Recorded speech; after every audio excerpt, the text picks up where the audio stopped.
morning, welcome to Pugh Service. I'm Mark Pugh, and thank you for being here today.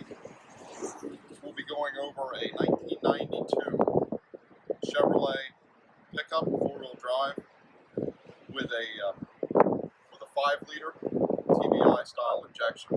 This vehicle came into us about 3 or 4 weeks ago with noises in the front end. What we ultimately found is that the frame, we're going to show you this, is that the frame was very rotted and deteriorated to the point where we are having to replace everything as it relates to the frame.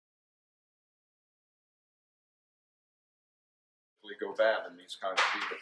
That's really what we brought this truck into initially to look at. What we really found was an extremely rusted and corroded frame.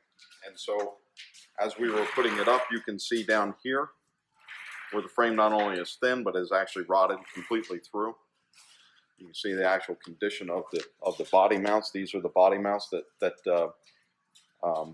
the cab and also the bed sits on.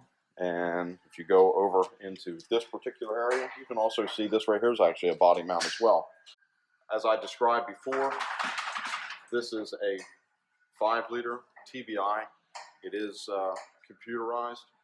It's a 1992, and so also with a transmission. Now we're going to go through, we're going to show you a little bit of what we've already taken off. There will be some other pictures as it relates to that. Then we're going to show you the new frame, and we're going to be doing some periodic updates on this. Thank you.